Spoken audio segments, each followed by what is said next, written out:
Ito sana ano inisip-isip ko kung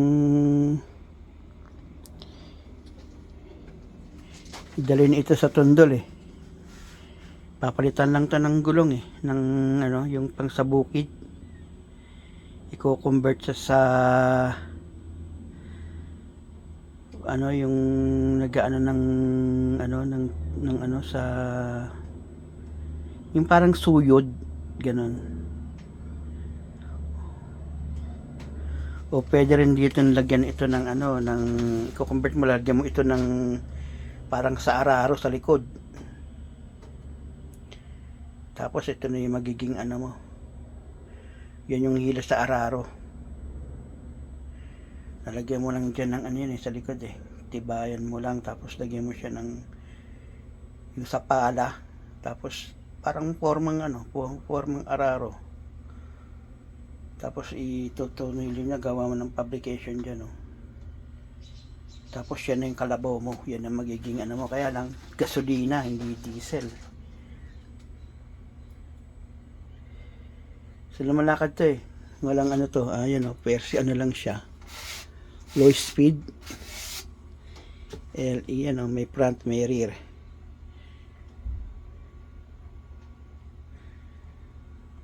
So pag nilisip ko to, dami ko kinaisip, lalagyan ko siya ng parang bracket dyan tapos lagyan mo ng isang gulong doon katutungtong, tapos may pang araro. So yun, tatakbo na siya. Umaararo siya, nakatungtong ka, hindi ka maglalakad. Ito naman yung ano niya yung kanyang forward saka reverse Ito naman yung kanyang ito yung kanyang liko. Sa kaliwa, sa kanan, ito sa kaliwa. So ito naman yung ano pang strower. So tigas na, hindi na gumagana. Sa tagal na hindi nagamit. Tumigas na yung cable. Yung cable to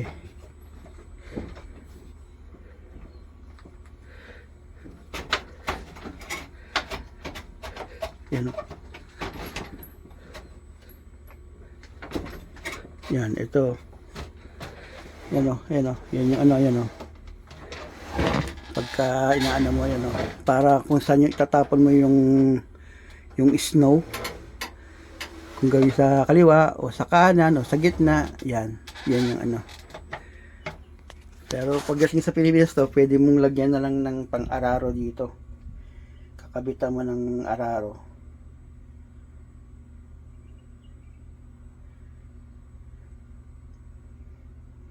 I-convert mo lang yung gulong ng, ang gulong niya magiging, ang gulong niya ay yung parang may bakal na ano magkabila.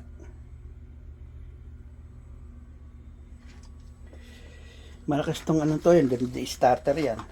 Yan, may starter siya kung gustong sa electric mo siya paanda rin.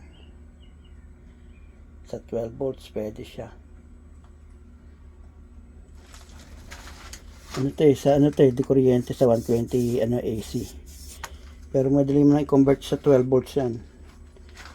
Gagawa ka na lang ng ano.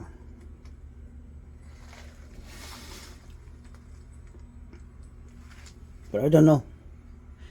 Sinisip ko matanda na ako. Ang ano ko na lang siguro ano. Kung ano lang mangyari kung sa buhay ko.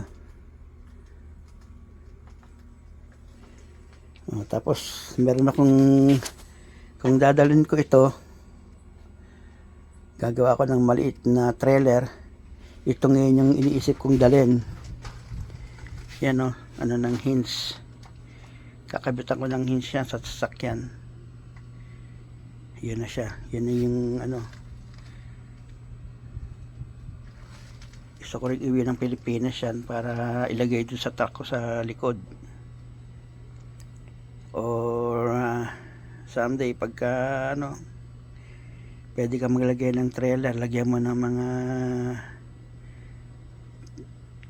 ano, mga baggage, mga ano, luggage yung trailer.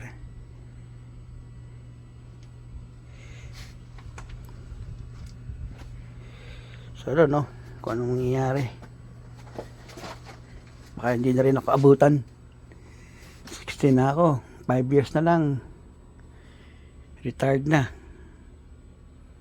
70. Baka matay na rin ako. So, ano, no? Kung ano nangyayari. Hindi, iwanan ko lang sa mga anak ko to. Okay, bye-bye.